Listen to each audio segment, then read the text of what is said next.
Je m'appelais Jacques. J'avais 19 ans. Mon père était mort, et ma mère m'avait élevé seule, à la fois comme une mère et un père. Nous vivions dans une petite maison qui n'avait qu'une seule pièce.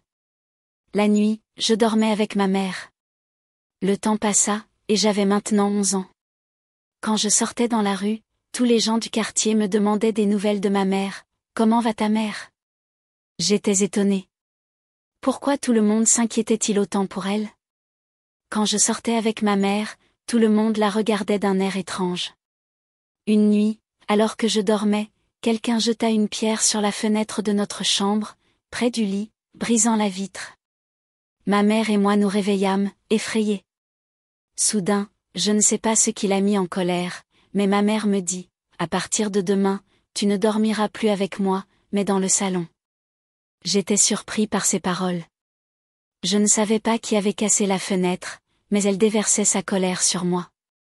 Inquiet, je commençai à dormir dehors. C'était l'hiver, et il faisait très froid. 2 jours seulement s'étaient écoulés depuis cet incident. Un soir, ma mère vint me voir et me dit, « Allez, mon fils, nous devons quitter cet endroit aujourd'hui pour une autre ville. Il nous est devenu difficile de rester ici. » Amma était à la fois ma mère et mon père. Je n'avais pas d'autre choix que d'accepter. J'étais heureux et demandai, « Est-ce que j'aurai une nouvelle chambre ?» Ma mère répondit, « Oui, mais nous devons quitter cette maison immédiatement. » Puis ma mère sortit, vêtue de noir, me tenant la main.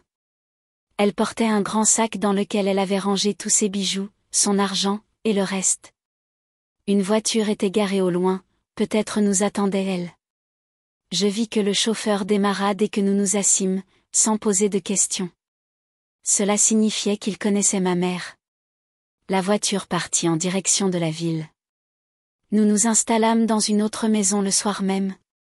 Cette maison était en ville. L'homme nous laissa là et partit.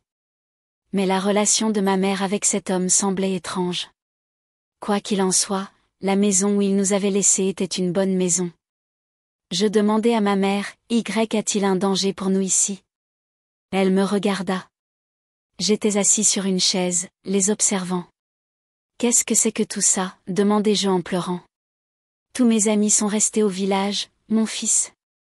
Maintenant, à ton âge, tu ne pouvais plus y rester. Je ne pouvais pas non plus, sinon on t'aurait monté contre moi. » Je me souvins alors que, quelques jours auparavant, sur la place du village, quelqu'un avait dit beaucoup de mal de moi et de ma mère. De retour à la maison, je lui avais tout raconté, ce qui l'avait fait réfléchir, et aujourd'hui, tout cela s'était produit. Ma mère me dit, « Là-bas, tout le monde disait des choses étranges sur ta mère. Tolérerais-tu que quelqu'un dise des choses étranges sur moi ?» Je répondis, « Non, mère, ce n'est pas du tout comme ça. » Elle me dit, « Je te rendrai la vie belle, mais, mon fils, tu devras travailler dur et étudier à l'école aussi. » Le lendemain, elle me fit admettre dans une école. J'étudiais jour et nuit, sans me rendre compte de rien.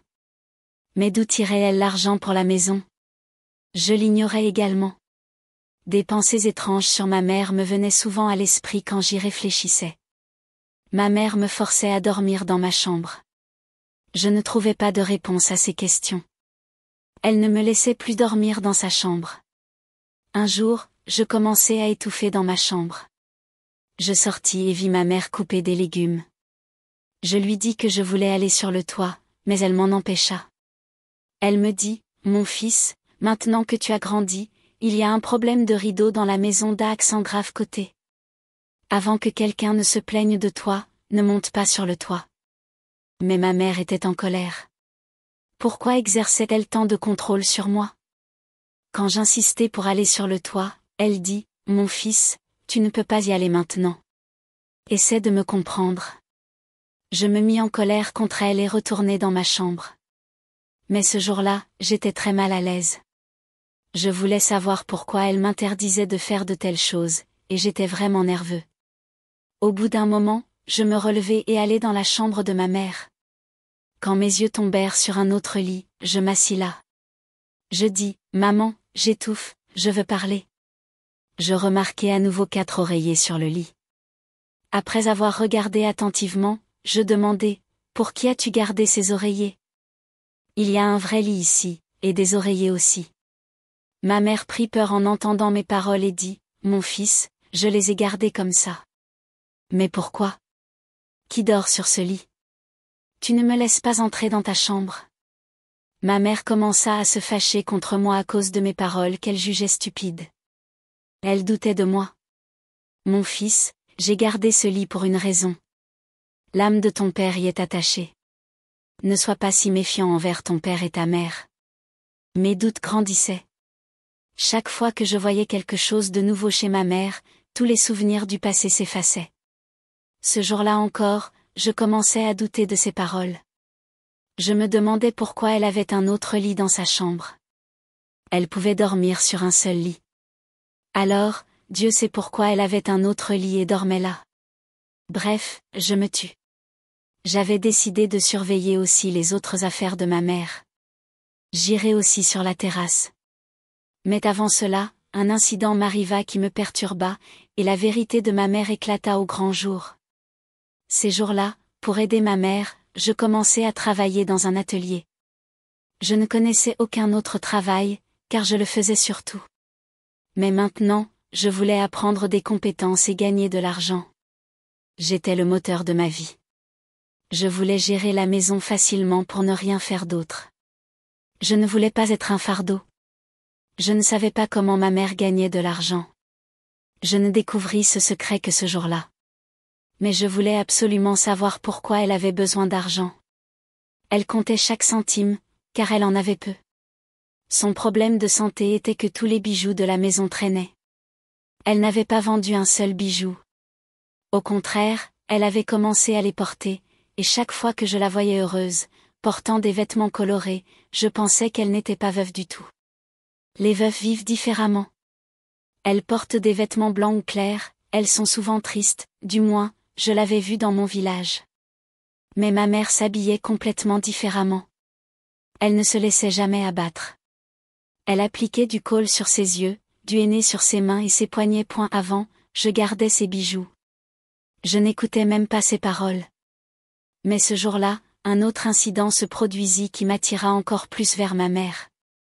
Voici ce qui s'était passé. Un jour, à l'atelier où je travaillais, un garçon nommé Roch me regardait sans cesse. Il me donna un verre d'eau. Je lui demandai, d'où viens-tu? De quel village? Nous venions tous les deux du même village. Le plus drôle, c'est qu'il nous connaissait, ma mère et moi, mais pas moi. Je le rencontrai après 1 an. Nous nous serrâmes dans les bras, très heureux. Il dit, nous ne savions même pas que tu étais venu ici. Ta mère a quitté le quartier du jour au lendemain et est partie quelque part. Et toi non plus, on ne t'a pas vu. On était inquiets, pensant qu'un accident vous était arrivé à cause de ta mère. Il laissa sa phrase en suspens. Je dis, dépêche-toi, termine ce que tu as à dire. Il répondit, non, non, rien. Je le disais juste. Dis-moi, est-ce que ta mère va bien? Demanda-t-il d'un ton étrange, avec une nuance dans sa voix. Je dis, oui, elle va bien. J'essayai de le convaincre de m'en dire plus, mais il ne dit rien. Il ajouta, les fils comme toi sont opprimés et se sentent gênés devant les autres à cause du caractère de leur mère. Il dit cela au cours d'une conversation. Je ne pus pas réagir, mais mes soupçons envers ma mère s'approfondissaient. Je voulais la prendre en flagrant délit. Maintenant, j'étais plus sage. Je comprenais les hauts et les bas du monde. Je me demandais, ma mère, qui rencontre-t-elle? Elle doit avoir une liaison avec un homme, ou il y a autre chose qui explique pourquoi elle est si détendue. Ce soir-là, en rentrant à la maison, je commençai à tout surveiller. Vers 2 heures du matin, en sortant de ma chambre, je me dis que j'irai certainement dans la chambre de ma mère pour voir ce qui s'y passait et qui dormait sur l'autre lit. Dès que je vis des chaussures posées devant sa chambre, j'écarquillai les yeux de surprise. Il y avait 2 grosses paires de chaussures. En les voyant, je compris que quelqu'un d'autre était venu chez nous. Je me dis qu'au lieu de frapper à la porte de la chambre et de leur laisser une chance, il valait mieux rester dehors et attendre ici. Maman, qui est cet homme et où va-t-il? J'entrai dans ma chambre, incapable de rester assis. Le sol était clairement visible depuis la fenêtre. J'étais assis dans ma chambre et surveillais ma mère. Plusieurs heures passèrent, je n'arrivais pas à dormir. Je devais garder les yeux ouverts. J'étais complètement éveillée. Mais à 6 heures du matin, je m'endormis. En me réveillant, je sortis et vis ma mère travailler dehors. Voyant qu'elle était réveillée, je sortis rapidement. Je ne pus pas la voir en train de peindre, car ni les chaussures n'étaient là, ni aucune trace dans la pièce. Il était possible que cette personne soit partie. J'avais aussi fermé les yeux. Je n'avais plus aucun moyen d'ouvrir la porte de la maison. Je ne pouvais plus poser de questions à ma mère. Je me tus et commençai à penser intérieurement que je révélerais certainement son secret demain. La nuit suivante arriva, et je pensais que je ne m'endormirais pas. Alors, je resterais dehors, ou plutôt, je sortirais de la maison, et quand cette personne arriverait, je la verrais certainement. Je m'assis dehors pour ne pas m'endormir. J'attendais cette personne. Puis je pensais que ma mère me verrait en rentrant. Je m'assis sur une chaise. Cela ne faisait que 2 minutes que j'étais là quand ma mère sortit de sa chambre et vint vers moi. Elle me demanda, « Jacques, mon fils, pourquoi es-tu si inquiet? Qu'est-ce qui ne va pas? Tu ne veux pas me le dire. » Je restai silencieux. Puis ma mère s'approcha de moi, et cette fois, quoi qu'elle dise, le sol se déroba sous mes pieds. Elle dit, « Mon fils, je sais tout. Depuis combien de jours me surveilles-tu? Tu veux savoir à qui appartiennent les chaussures devant ma chambre? Pourquoi je porte des vêtements sombres? Pour qui je porte ces bijoux? » J'étais surpris d'entendre toutes ces choses de sa bouche. Ma mère me regarda en souriant et me dit, « Qu'en penses-tu? Je ne sais pas ce que tu as dans le cœur, mon fils. Je suis ta mère, je sais tout. » Je lui répondis, « Je t'observe depuis l'enfance. Pourquoi ne comprends-je pas? Suis-je aveugle? » Je me mis à pleurer. Alors ma mère me dit, « Accepte juste une chose que je te dirai. Je te dirai tout. Quel est le secret derrière tout ça? » Je dis, « Dis-moi, maman, j'accepterai tout ce que tu dis, mais ne me mets pas la pression. Dis-moi tout. Je suis ton fils, pas ton ennemi. » Elle répondit, « D'accord, prépare-toi. Ton mariage aura lieu vendredi. Si tu te maries avec mon consentement, je te dirai tout. Quelle que soit ta décision, je l'accepterai. » Je regardai ma mère avec étonnement. Je ne posais plus de questions et restais inquiet. J'attendais maintenant avec impatience le vendredi. J'avais 19 ans. Ma mère voulait m'épouser, mais je ne savais pas avec qui. Le vendredi, elle me fit asseoir dans une voiture et m'emmena dans une grande maison. Il y avait beaucoup de gardes de sécurité. Ils nous accueillirent avec respect et nous invitèrent à nous asseoir dans une pièce. 2 jeunes hommes vinrent s'asseoir devant moi et me demandèrent, « As-tu une objection à ce mariage? » Je hochai la tête en signe de dénégation. « Tu fais le bonheur de notre sœur. Nous t'aiderons de toutes les manières possibles. » Je hochai la tête en signe d'approbation. Je ne comprenais pas pourquoi ils voulaient que j'épouse cette fille, qui avait des frères. Enfin, après un certain temps, on m'apporta le Nicanama, que je signai. Ainsi, Saba devint ma femme. Quelle faute avait-elle pour que ses frères la marient à moi? J'appris après le mariage que Saba était boiteuse d'une jambe et qu'aucun jeune homme n'était prêt à l'épouser. Je ne sais pas comment ma mère l'avait trouvée. J'épousai Saba. Elle était très belle, et lorsque le mariage eut lieu, j'étais plus fière qu'Ama m'ait caché tant de secrets que du bonheur de ce mariage. Maintenant, elle était ma mère et veuve. Je ne pouvais même pas lui poser de questions sur Saba. J'avais rempli la condition posée par ma mère. Ma femme était assise dans sa chambre.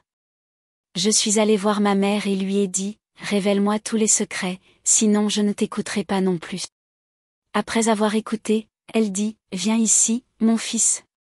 Je vais tout te dire, mais promets-moi de ne jamais en parler à ta femme. » Je m'assis à côté d'elle, et elle commença son histoire. « Écoute, mon fils, dans ce monde, quelle que soit la pureté d'une femme, c'est l'attitude des hommes. Une femme seule est forcément blâmée. C'était pareil au village. Nous avions une petite maison. Tu étais avec moi, et beaucoup de gens mal intentionnés du village me surveillaient. La fenêtre de notre chambre donnait sur la rue.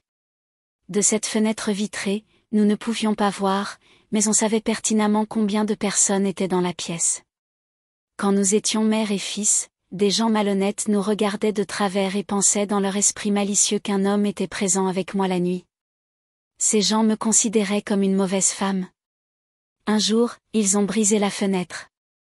J'ai eu peur et je me suis fâchée contre toi, te disant que tu devais dormir séparément de moi.